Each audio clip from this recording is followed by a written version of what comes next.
Rodrigo, sou economista aqui da Principal Claritas e vou falar um pouco aí do cenário internacional e do cenário aqui de Brasil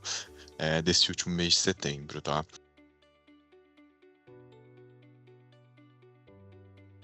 Começando pelo cenário global, esse último mês de setembro foi um mês positivo quando a gente olha ali para o desempenho dos ativos de riscos lá fora, né? Bolsas nos Estados Unidos tiveram mais uma sequência aí de alta, taxas de juros nos Estados Unidos acabaram fechando, né, nesse último período, e foi um mês também marcado pela desvalorização do dólar, né, com isso outras moedas ali valorizando em relação a esse ambiente de um dólar mais fraco, tá? Quando a gente olha ali para as principais justificativas que explicaram esse movimento nos mercados, primeiro, o processo, né, finalmente o início, né, do afrouxamento monetário por parte do Fed, e também ali sinais ali de um pouso suave da economia americana, com atividade nos Estados Unidos, né, ainda não mostrando nenhum sinal claro de uma desaceleração mais intensa, tá? Quando a gente olha para a economia nos Estados Unidos, né, os últimos dados que a gente teve conhecimento no último mês de setembro ainda apontam para uma economia americana relativamente resiliente, né? As expectativas de crescimento para 2024 passaram de novo por uma revisão ali altista, agora apontando para um crescimento nesse ano um pouco acima de 2,5%, o que ainda é uma economia americana crescendo mais, né, em relação aos seus principais pares lá fora. E fora isso, os dados de inflação ainda continuam trazendo notícias benignas do curto prazo, né? O último dado do PCI referente ao mês de agosto, o índice de inflação mais monitorado, né, pelo Fed, veio de novo aí abaixo das expectativas do mercado, novamente ali um número próximo ali, né, de zero, um Core PCI abaixo ali de 0,20% e confirmando esse processo de desinflação que a gente tem observado aí ao longo dos últimos meses, tá?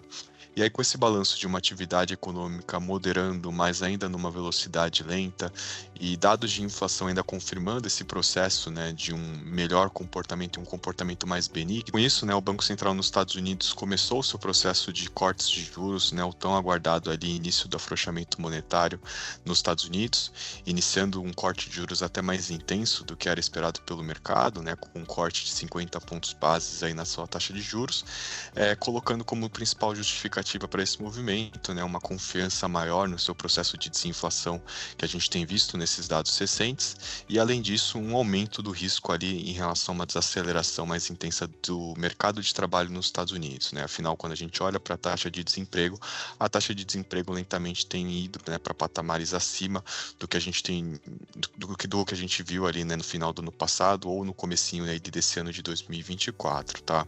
Sobre os próximos passos do Fed ainda deixa, né, um pouco mais em aberto, né, em quais que serão o ritmo e o tamanho desse ciclo de corte nos Estados Unidos.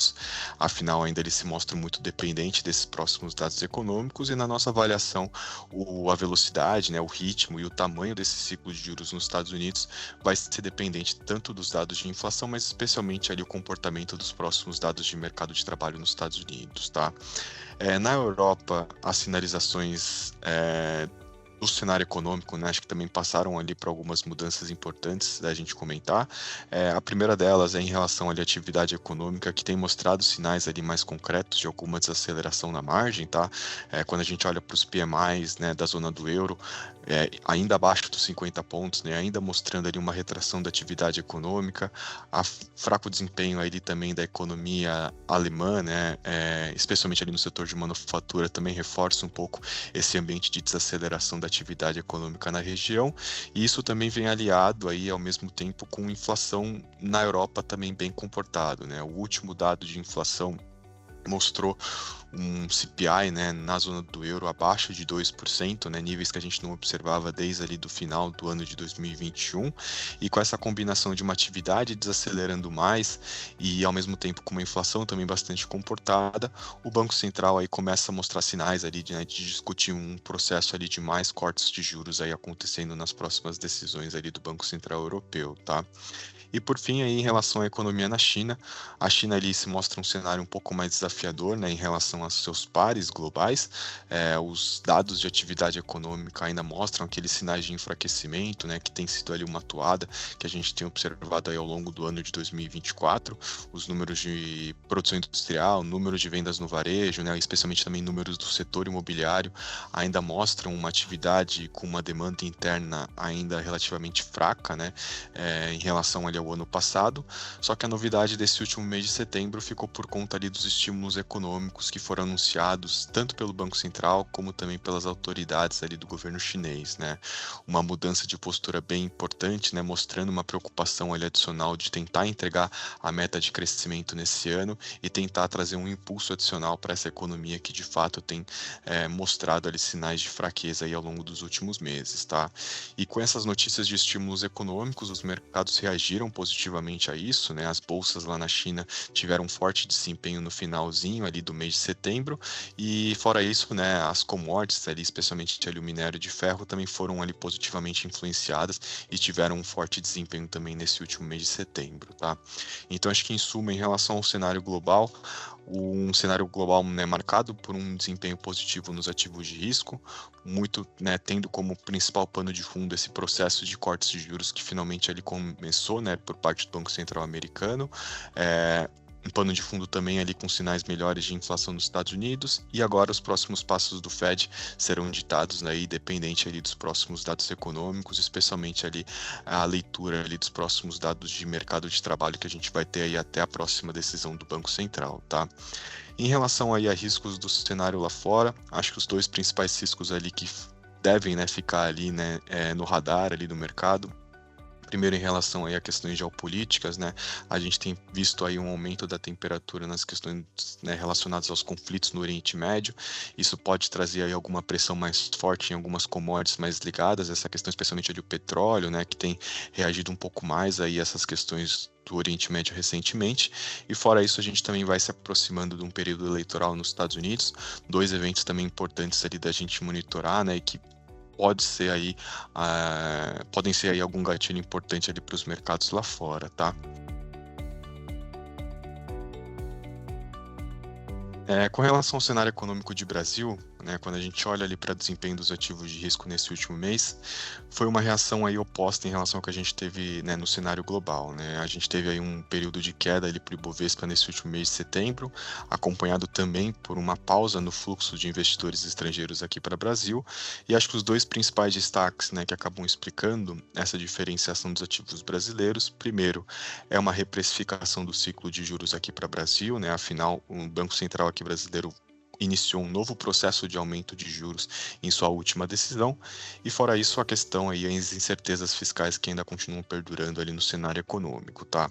Com relação ao cenário fiscal, o destaque do último mês de setembro ficou por conta ali da divulgação do último relatório bimestral de receitas e despesas, um relatório no qual o Ministério da Fazenda detalha, né, quais que são as principais projeções, tanto do lado da receita como das despesas, para alcançar os objetivos ali de meta fiscal, né, para esse ano de 2024, e a avaliação aí acabou sendo, né, negativa ali na margem, né? A gente teve uma reversão da contenção de gastos que foi prometida no último relatório bimestral. A gente continua também percebendo uma dependência, né, forte do governo em relação a crescimento de receitas extraordinárias, e fora isso tendo como principal pano de fundo, né, um aumento da dívida bruta que a gente tem visto nos dados recentes, atingindo patamares ali de 78% ali do PIB, tá?